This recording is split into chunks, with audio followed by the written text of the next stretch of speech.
Hello மக்களே, big pass common man ஷோல 4th promo release ஆயிருக்கு. சோ இந்த ப்ரோமோல ரெண்டு பேருக்குள்ள நடக்கிற கான்வர்சேஷன் பத்தி தான் போட்டிருக்காங்க. ஒன்னு அபிநயா, இன்னொன்னு ஐஸ்வர்யா. ஓகேவா? இவங்க ரெண்டு பேருக்குள்ள நடக்கிற கான்வர்சேஷன் முக்கியமா வந்து நம்ம ஜட்ஜஸ் வந்து நிறைய கொளுத்தி போற வேலையை பார்த்திருக்காங்க போல. மாயா அவர்கள்லாம் அப்படி போட்டு விடுறாங்க. சோ அதெல்லாம் வந்து அந்த ப்ரோமோல பார்க்க முடிஞ்சது. ராஜு ப்ரோ வந்து ஒரு விஷயம் சொல்லியிருப்பாப்ல, அவன் என்ன கண்ட கருமத்தெல்லாம் கொண்டு அடிக்கிற, நீ சைலண்டா நிக்கிற அப்படின்ற மாதிரி ஏத்தி விடுறாங்க. சோ இதனால இவங்க ரெண்டு பேருக்குள்ள பயங்கரமான ஒரு சண்டையும் நடந்தது. சோ அது என்ன ஏதுன்ற டீடைல் அந்த வீடியோல பார்க்கலாம். அதுக்கு முன்னாடி சேனலுக்கு புதுசா ஒரு லைக் பண்ணி சப்ஸ்கிரைப் பண்ணிக்கோங்க. அப்பதான் சேனல் நிறைய பேருக்கு சஜஸ்ட் ஆகும். நீங்க பண்ற ஒரு லைக் இன்னும் ஒரு 10-20 பேருக்கு வந்து நம்ம சேனலை சஜஸ்ட் பண்ணோம். சோ மறக்காம அந்த ஒரு ஹெல்ப் பண்றீங்க. வாங்க வீடியோ உள்ள போயிடலாம். ஃபர்ஸ்ட் எடுத்தவனே நம்ம ஐஸ்வர்யா அவர்கள் வந்து என்ன சொல்றாங்கன்னா, நான் இந்த ஷோக்கு வந்ததுக்கான முக்கியமான ரீசனே உமன் சேஃப்டி தான் அப்படின்றாங்க. உமன் சேஃப்டி பத்தி பேசதான் இந்த ஷோக்கே வந்தா அப்படின்ற மாதிரி அவங்க சொல்றாங்க. இன்னொன்னு என்னன்னு பாத்தீங்கன்னா, நம்ம அபிநயா அவர்கள் என்ன சொல்றாங்கன்னா, ஏங்க மென்னுக்கும் தான் சேஃப்டி இல்ல, உமனுக்கும் தான் சேஃப்டி இல்ல, சோ பீப்புள் சேஃப்டி தாங்க முக்கியம் அப்படின்ற மாதிரி அவங்க ஒரு விஷயம் சொன்னாங்க. இது உண்மையிலே வந்து வரவேற்கக்கூடிய ஒரு விஷயம் தான். ஏன்னா எப்பயுமே உமன் சேஃப்டி மென்னை பத்தி அவனை கண்டுக்க மாட்டாங்க. சோ இவங்க வந்து மென் உமன் ரெண்டு பேருக்குமே சேர்த்து பீப்புள் சேஃப்டி அப்படின்னு சொன்னது வந்து பாராட்டக்கூடிய விஷயம். சோ வந்து இது நல்ல அவங்களுக்கு வந்து ஒரு நோஸ் கட்டாவும் இருந்தது. சோ அதுக்கு அடுத்தது என்னன்னு பாத்தீங்கன்னா, ஐஸ்வர்யா அவர்கள் என்ன சொல்றாங்கன்னா, உங்களை மாதிரி ஃபேக்கா இருக்கிறதுக்கு நான் பேக்காவே இருந்துட்டு போயிடுவேன் அப்படின்ற மாதிரி ஒரு விஷயத்த சொன்னது மட்டும் இல்லாம இன்னொரு விஷயத்தையும் சொல்லியிருந்தாங்க. அதாவது நான் வடக்கி பேசுங்க, உங்க ஸ்டாண்டர்டுக்கு என்னால கீழே இறங்கி பேச முடியாது அப்படின்ற மாதிரி ஒரு விஷயம் சொன்னாங்க. நீங்க காமன் மேன் சொல்லி இப்படி இருந்தீங்கன்னா அப்ப பிக் பாஸ் உள்ள இதை விட மோசமா இருக்குமே, இதுக்கே நீங்க இப்படி பேசுறீங்க.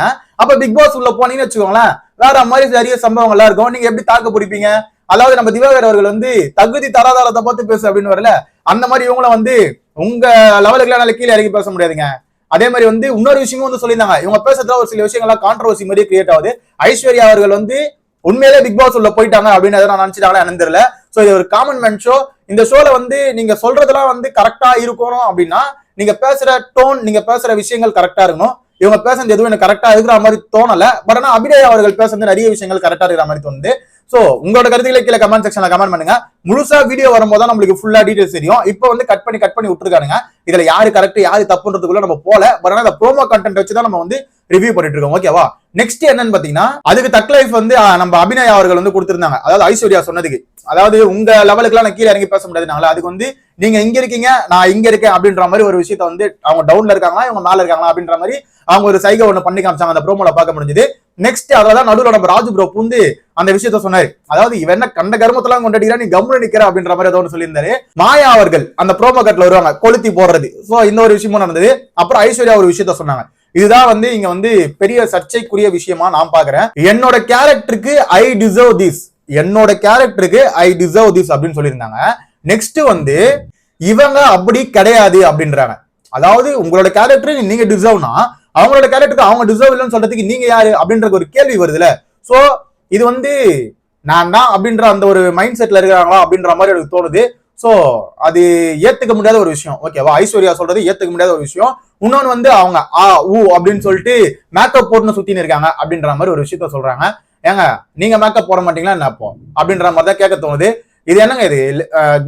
கேர்ள்ஸ் எல்லாருமே மேக்கப் போட்டு தான் இருக்காங்க. சோ அதுக்காக நீங்க வந்து மேக்கப்பே போடக்கூடாது அப்படின்னு நீங்க சொல்லுவீங்களா என்ன? புரியவே இல்லை நிறைய விஷயங்கள். அவங்க எதனால அப்படி பேசினா ஒரு வேலை ட்ரிகர் ஆயிட்டாங்களா, ட்ரிகர் ஆகி அந்த மாதிரி எதனா பேசிட்டாங்களா அப்படின்னு எனக்கு புரியல. அது வந்து நம்ம வீடியோ பார்க்கும் போது தான் தெரியும். ஓகேவா? மேக்கப் போட்டுட்டு பேசுறோம்னா அதுக்கு நான் ஆள் கிடையாது அப்படின்ற மாதிரி சொல்லியிருந்தாங்க. ஓகேவா? அது நான் கிடையாது அப்படின்ற மாதிரி சொல்லியிருந்தாங்க. சோ இதுதான் இந்த ப்ரோமோல பார்க்க முடிஞ்சது. சோ ஐஸ்வர்யா அவர்கள் வந்து நிறைய லூஸ் டாக்ஸ் விட்டுருக்காங்க. இதை பத்தின கருத்துக்களை கீழே கமெண்ட் செக்ஷன்ல கமெண்ட் பண்ணுங்க. நிறைய விஷயத்தை டீடைலா பார்த்துருந்தோம். சோ இதுல வந்து அபிநயா அப்படின்னு சொல்லியிருந்தால, சோ இவங்க வந்து இப்ப இருக்க கண்டஸ்டன்ட் லிஸ்ட்ல இருக்காங்க. அந்த டாப் கண்டஸ்டன்ட் லிஸ்ட்ல அவங்களும் இருக்காங்க அப்படின்னு சொல்லி கேள்விப்படுறேன். சோ அவங்க வந்து என்ன பண்றாங்கன்னு பாத்தீங்கன்னா, அபிநயா வந்து MSc 3rd year final year ஏதோ பண்றாங்க. எஸ்ஆர்எம் காலேஜ்ல வந்து அபிநயா அவர்கள் வந்து ஃபைனல் இயர் ஏதோ பண்றாங்க. சோ அவங்க வந்து சென்னை தான். இவங்களும் வந்து இப்ப கன்ஃபார்ம் லிஸ்ட்ல இருக்காங்க அப்படின்ற மாதிரி நியூஸ் வந்துட்டு இருக்கு. சோ அடுத்த வீடியோல வந்து என்ன ஏதுன்றதை டீடைலா பார்க்கலாம். அடுத்த ப்ரோமோ வரும்னு நினைக்கிறேன். பொறுத்திருந்து பார்ப்போம். ஏன்னா ப்ரோமோவா விட்டுட்டு இருக்காங்க டக்கு டக்குன்னு. ஏன்டா இதெல்லாம் நீங்க ஒரு நாளைக்கு ஒரு ப்ரோமோ விட்டுருந்தீங்கன்னா கொஞ்சம் ஹைப்பா இருந்திருக்கும். ஏன்னா இப்படி பண்றீங்க அப்படின்ற மாதிரி இருக்கு. ஒரே நாள்ல ஏகப்பட்ட ப்ரோமோ வந்துட்டு இருக்கு. சோ ஒன் பை ஒன்னா பார்த்துட்டு நான் ரிவ்யூ பண்றேன். நாளைக்கு 5:30 மணிக்கு Bigg Boss the common man show start ஆக போது. இன்னும் கரெக்டா சொல்ல போனா 20 நாள் கூட இல்ல. ஓகேவா? 20 நாள் தான் இருக்குன்னு வச்சுக்கோங்களேன். பிக் பாஸ் சீசன் 10 ஆரம்பிக்க போது. உள்ள வரப்போற கண்டஸ்டன்ட் யாருன்றத ரிவீல் பண்ணிட்டு இருக்காங்க நிறைய பேரு. சோ இன்னும் ஒரு 5 நாள்ல வந்து அதுக்கான ப்ரோமோஸ் ஒரு பக்கம் வந்துட்டு இருக்கும், ஒரு பக்கம் காமன் மேன் ஷோக்கு போயிட்டு இருக்கோம். சோ ஏகப்பட்ட விஷயங்கள் நடக்க போது. சரி, தி காமன் மேன் ஷோல ஒரு 5 கண்டஸ்டன்ட் இருக்காங்களே, முனியம்மாள், ஜேசன், அதுக்கப்புறம் அபிநயா சொல்லியிருந்தேன், அதுக்கப்புறமேட்டு நம்ம சோபா இந்திரகுமார், இன்னும் 2-3 பேர் இருக்காங்க. சோ இவங்கள யார் உள்ள வந்தா நல்லா இருக்கும்னு சொல்லிட்டு கீழே கமெண்ட் செக்ஷன்ல கமெண்ட் பண்ணுங்க. பிக் பாஸ் வீட்டுல வர போற அந்த 5 பேர் யாருன்னு தெரியல, பொறுத்திருந்தா பார்க்கணும். உங்களோட கருத்துக்களை கீழே கமெண்ட் செக்ஷன்ல கமெண்ட் பண்ணுங்க. Bye bye, take care.